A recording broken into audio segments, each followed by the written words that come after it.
Hi friends, welcome to RK family vlogs. இன்றைக்கி ஒரு full day vlog பார்க்க போகிறோம். இன்னைய டே எப்படி போகுது அப்படின்றத இந்த விளாகில் பார்க்கலாம். வீடியோக்குள்ளே போகிறதுக்கு முன்னாடி இப்போ தான் நம்ம சேனல் ஃபஸ்ட் டைம் பார்க்குறீங்க அப்படின்னா சேனலை மறக்காமல் சப்ஸ்கிரைப் பண்ணுங்கள். அப்படியே பக்கத்தில் இருக்க பெல் பட்டன் கிளிக் பண்ணுங்கள். அப்போ தான் நான் வீடியோ போட்டதும் உங்களுக்கு நோட்டிஃபிகேஷன் வரும். வீடியோவை மிஸ் பண்ணாமல் பார்ப்பீங்க. வாங்க இப்போ விளாகை கண்டினியூ பண்ணலாம்.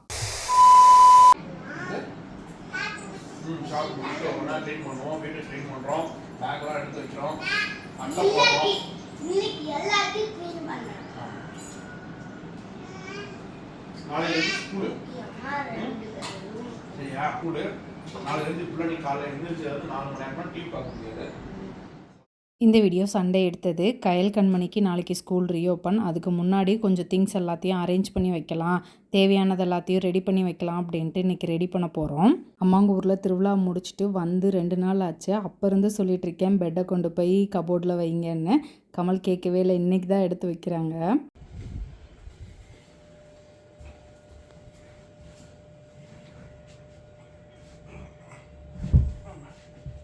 போச்சா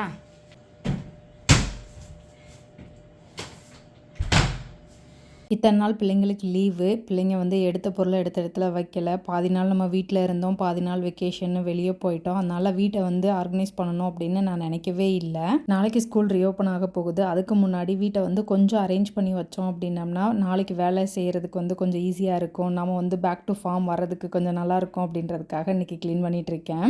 முக்கியமாக நான் க்ளீன் பண்ண வேண்டிய விஷயம் வந்து என்னோடய ஃப்ரிட்ஜு தான். ஃப்ரிட்ஜ் டூர் போடுங்க அப்படின்னு ஒரு சிஸ்டர் கேட்டுகிட்டே இருந்தாங்க. இப்போதைக்கு என் ஃப்ரிட்ஜில் பார்த்திங்கன்னா பெருசாக எதுவுமே இருக்காது. பால், தயிர், மாவு இது மட்டும்தான் வச்சுருப்பேன். வெஜிடபிள்ஸ் கூட பெருசாக இருக்காது. ஏன்னா 2 நாள் வீட்டில் இருப்பேன், 2 நாள் வெளியே எங்கேயாவது போயிடுவேன் அப்படின்றதுக்காக வெஜிடபிள்ஸ் கூட பெருசாக வாங்கி வைக்கல.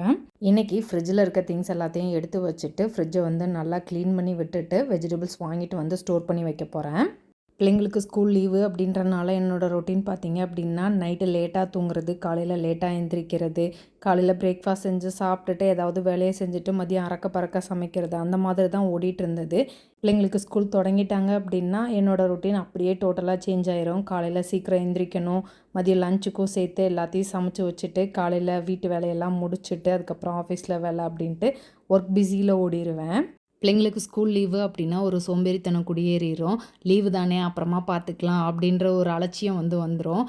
இது வந்து நான் ஃபீல் பண்ணியிருக்கேன். எத்தனை பேர் இந்த மாதிரி ஃபீல் பண்ணீங்க அப்படின்றத கீழே கமெண்ட்டில் சொல்லுங்கள். ஃப்ரிட்ஜில் இருந்த திங்ஸ்லாம் எடுத்துகிட்டு ஈரத்துணி வச்சு நல்லா தொடச்சிட்டு அதுக்கப்புறம் ஒரு ட்ரை கிளாத் வச்சு நல்லா தொடச்சி விட்டுட்டேன். உள்ளே இருந்த பிளேட்ஸ் எல்லாத்தையுமே வந்து நல்லா க்ளீன் பண்ணிவிட்டு ஈரம் இல்லாமல் தொடச்சி எடுத்து கொண்டு வந்து வைக்க போகிறேன். ஒரு வழியாக ஃப்ரிட்ஜை க்ளீன் பண்ணி முடிச்சிட்டேன். ஃப்ரிட்ஜில் இருந்து எடுத்த பிளேட்ஸு, டோரில் இருந்து கலட்டின ரேக் எல்லாத்தையுமே வந்து இருந்த மாதிரியே ஃபிக்ஸ் பண்ணி வச்சுட்டேன். எல்லாத்தையும் இருந்த மாதிரியே மாட்டி வச்சுட்டு ஃப்ரிட்ஜுக்குள்ளேருந்து எடுத்து வெளியே வச்ச பொருள் எல்லாத்தையுமே எடுத்து உள்ளே வச்சுட்டேன். ஏன்னா பாலெல்லாம் வெளியே ரொம்ப நேரம் வச்சுருந்தோம்னா அப்புறம் கெட்டு போயிடும் அப்படின்றதுக்காக எடுத்து வச்சுட்டேன். ஃப்ரிட்ஜில் வந்து அந்த கிளாஸில் வந்து இந்த மாதிரி லைனஸ் போட்டு வச்சோம் அப்படின்னம்னா கிளாஸ் வந்து ரொம்ப ஸ்க்ராட்ச் ஆகாமல் இருக்குது. ஃப்ரிட்ஜை க்ளீன் பண்ணி அரேஞ்ச் பண்ணி முடிச்சிட்டேன். இப்போதைக்கு என்னோடய ஃப்ரிட்ஜில் என்ன இருக்குதுன்னு பார்த்தீங்கன்னா இந்த ஃபஸ்ட் ரேக்கில் பால், தயிர், கொஞ்சமாக ஹோம்மேட் சாக்லேட்ஸ் வச்சுருக்கேன். இஞ்சி பூண்டு பேஸ்ட் ஒரு டப்பாவில் அரைச்சி வச்சுருக்கேன். அது வந்து வாரம் அரைச்சி வச்சுக்குவேன். மாவு வந்து சின்ன குண்டால கொஞ்சோண்டு இருக்குது.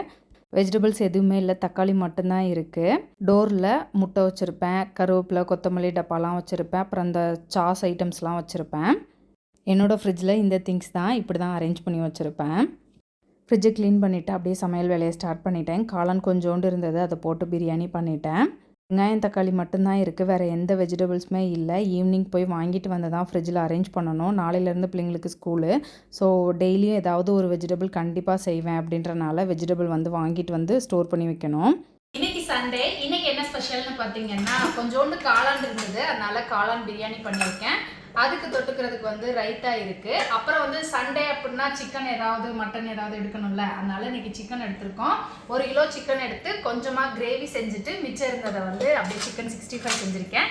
இதுதான் இன்னைக்கு எங்களோட லஞ்ச் மெனு. நாங்கள் வந்து நல்லா சாப்பிட்டுட்டு நாளைக்கு பிள்ளைங்களுக்கு வந்து ஸ்கூல் ரீஓப்பன். ஸோ அதுக்கான வேலைகள்லாம் அடுத்து பரபரன்னு பார்க்கணும். ஃபஸ்ட்டு லஞ்சை முடிச்சுட்டு அப்படியே கடகடன்னு வேலையை பார்க்கலாம்.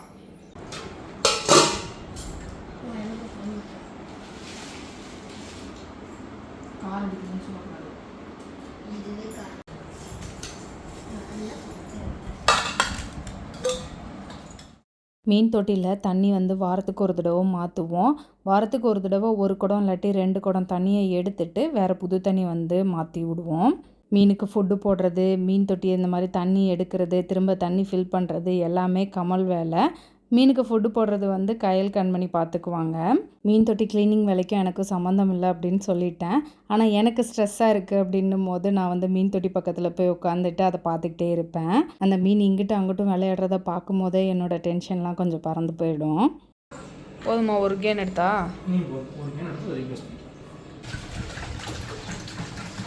காலையில் டீஃப்ரீஸ் பண்ணி விட்டுட்டு ஃப்ரிட்ஜை வந்து க்ளீன் பண்ணேன். க்ளீன் பண்ணிவிட்டு அந்த ட்ரேயை வந்து கரெக்டாக மாட்டாமல் விட்டுட்டேன் போல். தண்ணி வந்து வெளியில் போகிறதுக்கு பதிலாக ஃப்ரிட்ஜுக்குள்ளேயே ஒழுக ஆரம்பிச்சிருச்சு. ஃப்ரிட்ஜு ஃபுல்லாக தண்ணி. திரும்ப ஒருக்க உட்காந்து க்ளீன் பண்ணிக்கிட்டு இருக்கேன்.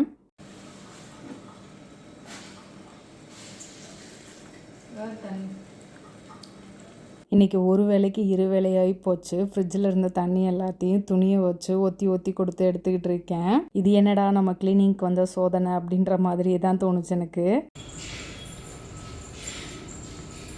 சத்து மாவு சுத்தமாக காலியாயிருச்சு. ஆர்டர்ஸ் வந்து பெண்டிங் வர ஆரம்பிச்சிருச்சு. 2 நாள் சத்து மாவு வறுத்தாங்க. இன்றைக்கி வந்து உளுந்தங்களியும் காலியாக போகுது அப்படின்னோடனே அதுக்கும் பொருள் வறுத்துட்ருக்காங்க. மண்டே வந்து எல்லாத்தையும் போய் அரைச்சிட்டு வந்துடுவாங்க. மண்டே சத்து மாவு உளுந்தங்களி ரெண்டுமே ஃப்ரெஷ் பேட்ச் ரெடி ஆகிடும்.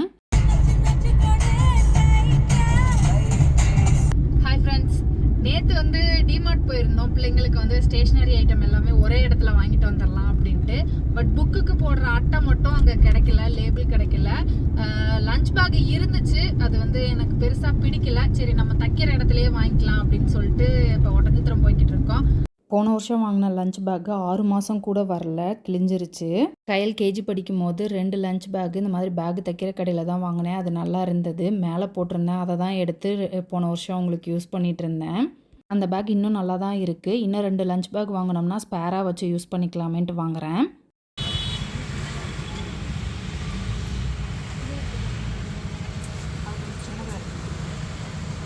ஓகேவா?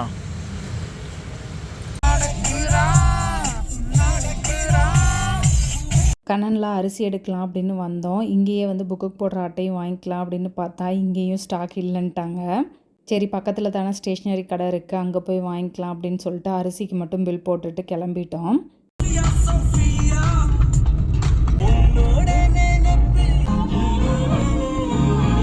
கண்ணன் ஸ்டோரில் அரிசி எடுத்துகிட்டு அப்படியே ஸ்டேஷ்னரி ஐட்டமும் வாங்கிட்டு ஃப்ரூட்ஸு வெஜிடபிள்ஸுன்னு எல்லாத்தையுமே பர்ச்சேஸ் பண்ணிவிட்டு இப்போ வீட்டுக்கு கிளம்பிட்டோம்.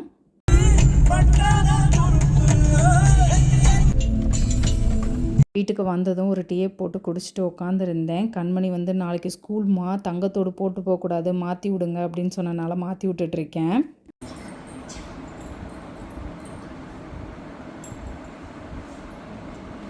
இந்த பேப்பர் எல்லாத்தையும், விழுகிற பேப்பர் எல்லாத்தையும் எடுத்து போடுங்க.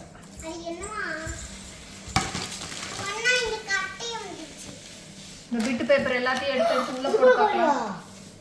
அவ்வளோதான். ஒரு ரோல் 4 புக்கு 4 நோட்டு தான் போட முடியும். ஆமாம், நம்ம சின்ன பிள்ளையா இருக்கும் போதெல்லாம் ப்ரௌன் கலரில் மட்டும்தானே வந்துச்சு. ஆமாம், இது ஏன் போடுற?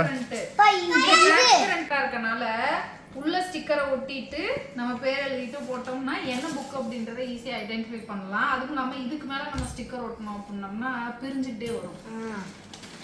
அதனால உள்ள ஒட்டிட்டு இது வசதியா இருக்கு. ஓகே, இது வந்து லைக் உள்ள ப்ரௌன் ஷீட் போட்டுட்டு அதுக்கு மேலே போடுறது இல்லையா? அது இல்லை, நான் சின்ன பிள்ளையா படிக்கும்போது என்ன பண்ணுவேன், ப்ரௌன் ஷீட் போட்டு அது மேலே லேபிள் ஒட்டி அதுக்கு மேலே ஒரு டிரான்ஸ்பரண்ட் ஷீட் போட்டு டேபிள் எழுதி அடிப்பேன்.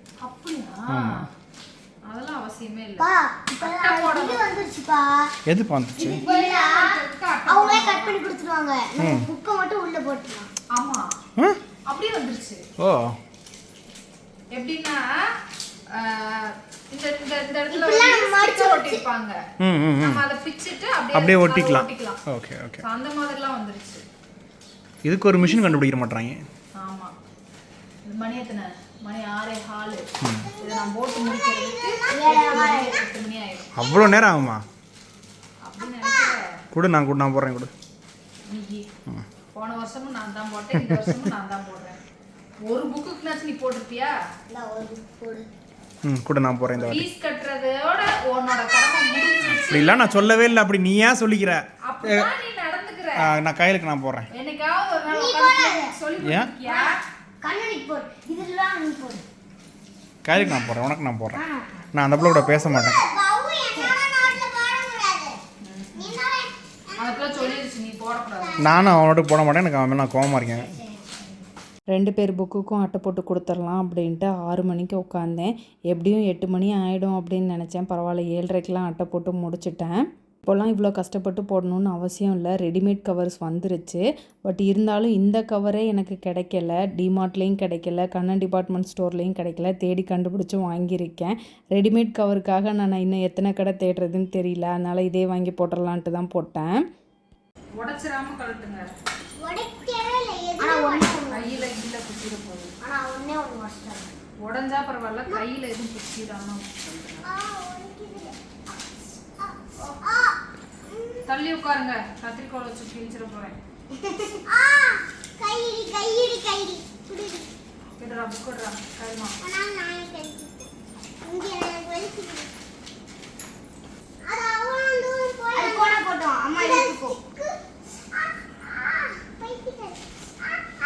அம்மாங்கூர் திருவிழாவில் போட்ட கண்ணாடி வளையல் நாளைக்கு ஸ்கூலுக்கு போகிறனால கண்ணாடி வளையலையும் கழட்டி வச்சுட்டு போகணும் அப்படின்னு சொல்லி கழட்டிகிட்டு இருக்குங்க பிள்ளைங்க.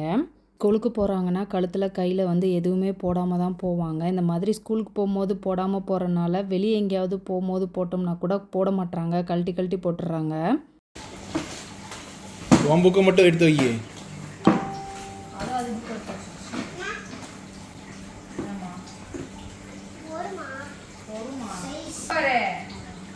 கொண்டு போற பேனா, பென்சிலு, ரப்பரு, ஷார்ப்னரு எல்லாத்தையும் பத்திரமா கொண்டு வரணும்.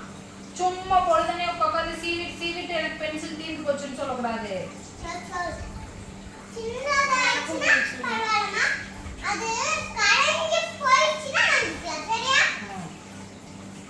கரைக்காம வச்சுக்கணும்.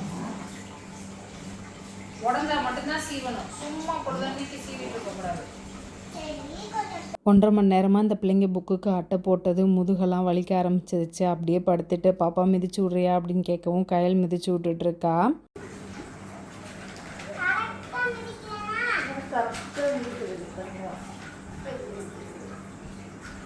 வாங்கிட்டு வந்த ஃப்ரூட்ஸ் வெஜிடபிள்ஸ்லாம் எடுத்து வைக்காமல் தான் பிள்ளைங்களுக்கு வந்து புக்குக்கு அட்டை போட்டு கொடுத்தேன்.